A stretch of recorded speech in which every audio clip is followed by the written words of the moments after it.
네, 안녕하세요.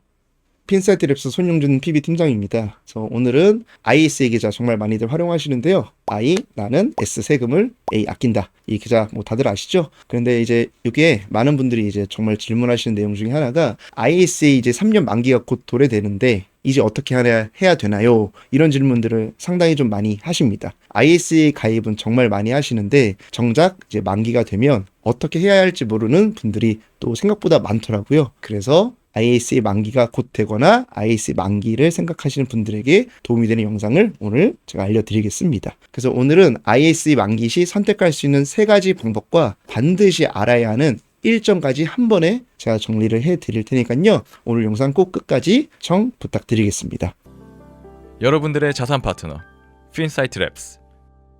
일단 우선 먼저 하나 기억하시면 됩니다. ISA는 3년이 지나면 무조건 없어지는 계좌가 아닙니다. 3년은 단순한 의무 가입 기간일 뿐이고 그 이후에는 본인이 선택할 수 있다라는 거죠. 선택지도 딱 3개입니다. 첫 번째는 만기를 그대로 연장하는 경우가 있고요. 두 번째는 해지하고 새롭게 재가입하는 경우도 있고요. 세 번째는 연금 계좌로 이전하는 경우가 있습니다. 그래서 저는 오늘 이 3가지를 언제 선택하면 좋은지까지도 함께 같이 알려드리도록 하겠습니다. 첫 번째는 만기 연장인데요. 가장 사실 쉽고 간단한 방법 중에 하나입니다. 왜냐하면 기존에 썼던 계좌를 그대로 유지하면서 계속 투자를 지속하는 방법 중에 하나인 거죠. 특히 이런 분들에게 제가 추천을 드리는데요. 아직 ISA 비과세 한도인 200만 원 혜택을 충분히 활용하지 못했다. 이런 분들은 연장을 추천드리고요. 그리고 그 계좌 안에 있는 ETF나 펀드, 예금 등을 ISN에서 계속 투자할 계획이다. 이런 분들도 연장하시면 됩니다. 왜? 해지할 이유가 뭐 전혀 없는 거죠. 그리고 한도인 2천만 원을 또 못 채웠다. 3년이면 6천이거든요. 6천만 원도 못 채운 분들도 당연히 연장을 하시면 되겠습니다. 근데 여기서 대부분 모르시는 내용이 하나 있는데요. 바로 만기 연장 신청 기간인 거죠. 많은 분들이 그럼 만기 지나서 연장하면 되겠지라고 생각하시는데 절대 아닙니다. 보통 금융회사에서는 만기 90일 전부터 만기일 전일까지만 연장 신청을 받습니다. 즉 만기가 지나버리면 연장을 신청해도 연장이 안 됩니다. 그래서 저는 고객님들에게 만기 3개월 전부터 연장을 원하시는 분들은 반드시 그 날짜를 체크하라고 꼭 말씀을 드리고 있는 거죠. 그런데 이제 또 중요한 게 하나 더 있습니다. 이 연장을 선택할 때 만약에 고객님이 중간에 금융소득 종합과세 대상자의 여부가 이제 되냐 안 되냐에 따라서 안 될 수도 있다라는 거죠. 연장이. 왜냐면 ISA는 금융소득 종합과세 대상자가 되면 신규 가입도 제한되고 만기 연장도 어려울 수 있기 때문입니다. 그래서 많은 고액 자산가분들이 이제 고민을 하시는데요. 앞으로 금융소득이 계속 늘어날 것 같은데 나중에 연장을 못하면 어떡하지? 이런 고민들을 또 실제적으로 많이들 하십니다. 그래서 현장에 나가서 이제 자산가분들을 많이 만나면 애초에 ISA를 처음 만들 때부터 만기를 최대한 길게 설정하는 경우를 말씀을 드립니다. 예를 들어 만기를 3년 또는 5년으로 설정하는 게 아니라 애초에 9,999년으로 종신토록 설정을 하는 거죠. 그럼 이렇게 하면 나중에 금융소득 종합과세 대상자가 되더라도 이미 개설된 계좌를 장기간 유지할 수 있는 장점이 있기 때문입니다. 그래서 애초에 만기를 길게 설정하시는 분들도 꼭 이 경우를 알아두시면 좋을 것 같고요. 이제 두 번째는 해지하고 새롭게 신규 가입하는 경우입니다. 이 방법은 당연히 내가 비과세 한도 200만 원을 다 활용했고 또 새로운 ISA를 당장 다시 또 시작하고 싶은 분들에게 추천을 드립니다. 물론 목돈이 필요한 분들도 당연히 해지하고 재가입을 해야 되겠죠. 그래서 기존 ISA에서 비과세 혜택을 확정하고 새로운 ISA를 다시 만들어 새로운 3년을 다시 리셋하는 전략입니다. 그래서 이걸 이제 풍차 돌리기라고 많이들 표현하시는데 근데 여기서 또 정말 중요한 일정이 또 하나 있습니다. 바로 30일입니다. 30일. 많은 분들은 이제 또 만기가 됐으니까 나중에 천천히 해지하면 되겠지라고 생각하는데 세제 혜택을 제대로 적용받으려면 만기일로부터 30일 이내 해지 절차를 완료해야 합니다. 그런데 해지 버튼, 즉 매도 버튼만 누른다고 끝나는 거는 또 절대 아닙니다. 왜냐하면 ISA 계좌 안에는 ETF도 있고 펀드도 있고 채권도 있고 예금 등 각각의 금융상품들을 또 하실 수 있는데요. 이 모든 것들을 다 정리를 하셔야 됩니다. 그리고 제일 중요한 게 예수금,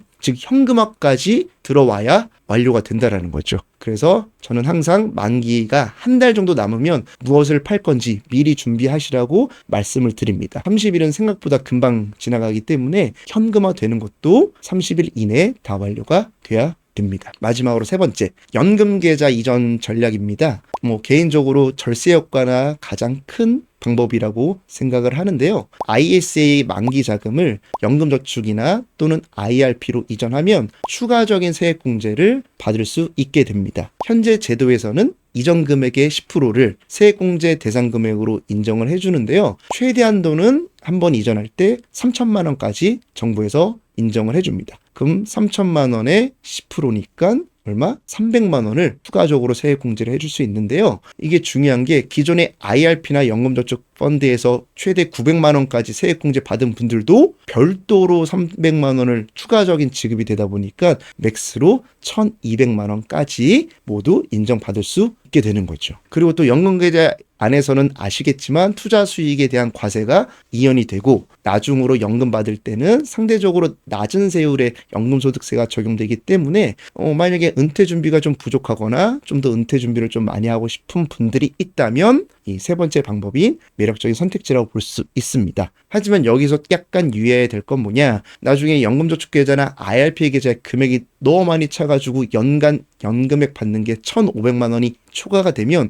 그때는 그 당시에 종합소득세나 또는 분리과세를 선택해야 되기 때문에 그 부분은 약간은 유념을 해두시고 계산을 하시는 게 좋습니다. 근데 이제 여기서 또 중요한 게 뭐냐면 연금을 이전할 때 자동으로 되는 게 아니고요. 여기서 기억해야 될 숫자는 60일입니다. 60일. ISA 만기 후에 60일 안에 직접 이전 신청을 해야 된다라는 거죠. 만약 60일의 기한을 넘기게 되면 당연히 연금 이전 신청이 안 되기 때문에 꼭 60일을 기억해 주시면 좋을 것 같습니다. 그래서 오늘 내용을 좀 정리를 해볼게요. 오늘은 숫자 딱 3개만 기억을 하시는 게 가장 좋을 것 같아요. 일단 90일 만기 연장 신청 기간입니다. 만기일로부터 90일 이내 만기일 전일까지 신청이 가능하고요. 그 다음 30일 만기 일 이후 30일 이내 해지하고 현금화가 돼야 됩니다. 그리고 마지막으로 60일 연금계좌 이전 신청이 만기일로부터 60일 이내에 직접 신청을 하셔야 됩니다. 그래서 이 세 가지만 기억하셔도 ISA 만기에서 가장 중요한 일정은 놓치지 않을 테니까요.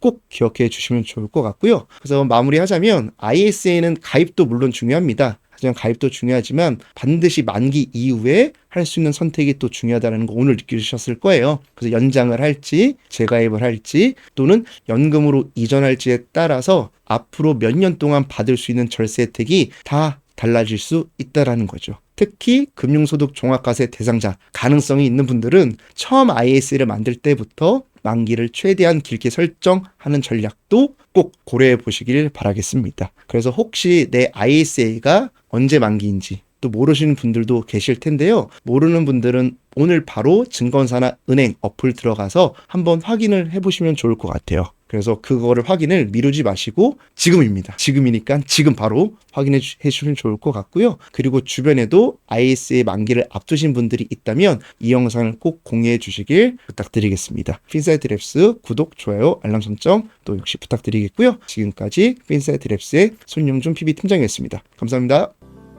여러분들의 자산 파트너 핀사이트랩스